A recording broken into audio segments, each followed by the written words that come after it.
Posible nga kaya na matuloy na itong trade ng Converge Fiber Xers pati na itong Magnolia Chicken Templados. Matagal na itong napapabalitad, dati pa ang coach ng Converge ay si Aldin Ayo. Pero ngayong napalitan na siya, baka sakali na matuloy na ito sa wakas. At dito na natin makikita yung pagbabago na sa tingin ng karamihan ay pwedeng mangyari. At sa tingin ko, kung sakaling magka-trade ng Magnolia at itong Converge ay magiging malaki ito. Posible nga na baka 6 na players ang maging involved dyan.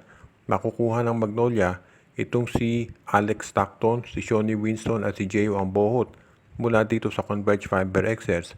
At ang magiging kapalit naman yan ay itong si Paul Lee, si Calvin Abueva at itong si Rom De La Rosa.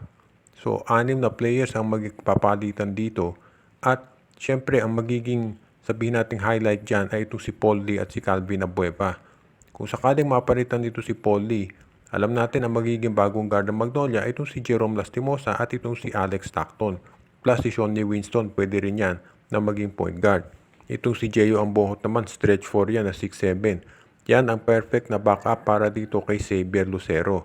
So, kung meron kang Jeyo Ambohot na pandagdag sa big men, si Shawnee Winston pwedeng small forward, papalit sa pwesto ni De La Rosa at ni Abueva. At ito naman si Alex Stockton, magiging additional guard nila na papalitin sa pwesto ni Paul Lee.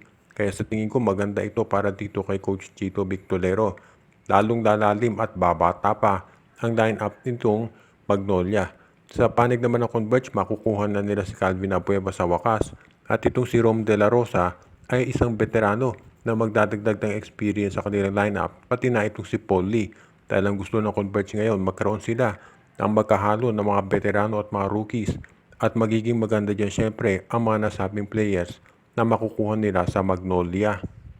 Sinabi nitong si Cedric Barefield na masaya daw siya sa paglalaro ngayon dito sa Blackwater Bossing.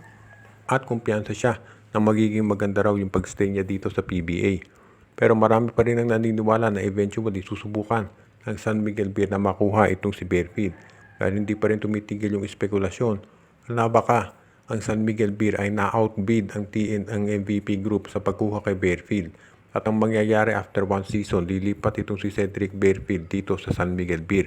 Hindi pa natin natitiyak kung ito nga ay totoo. Pero mukhang ang maliwanag dito, itong San Miguel ay determinado na makuha ang nasabing guard. Hindi pa natin natitiyak kung ito'y matutuloy. Pero ang maliwanag dyan, itong si Cedric Barefield ay isa sa pinaka-in-demand na players ngayon. At napansin nga ng karamihan, maganda raw yung ginawa ng kampo ni Barefield na meron siyang player option doon sa second year ng kanyang contract sa Blackwater. So kung mag-struggle ang Blackwater dito sa first season, kahit na maganda ang laro ni Barefield, pwede siya na lumipat na sa ibang kupunan. Kaya abangan na lang natin kung ano mangyayari. Pero ang maliwanag dito, kinakailangan magpakitang gila si Cedric Barefield dito sa first season niya sa Blackwater. Dahil yan ang magdedetermina kung saan team siya mapupunta at kung sino-sino mga teams ang magkaka-interest sa kanya. Dahil kung talagang maganda at papakita ang performance ni Cedric Barefield, asahan natin na magkakaroon ng matinding demand para sa kanyang serbisyo. So ito nga abangan natin ngayon kung ano ang gagawin nitong si Cedric Barefield para dito sa Blackwater. Sigurado na magkaka-interest ang maraming fans dyan pati na ibang teams. Kaya hindi na nakagugulat na itong si Cedric Barefield talaga ang titignan ng maraming players at mga coaches ngayon. Partikular na itong parte ng SMC at ng MVP group. Kaya kung sakasakali, tignan natin kung ano matutulot na tulong ni Barefield dito sa Blackwater habang siya ay nandito at naglalaro.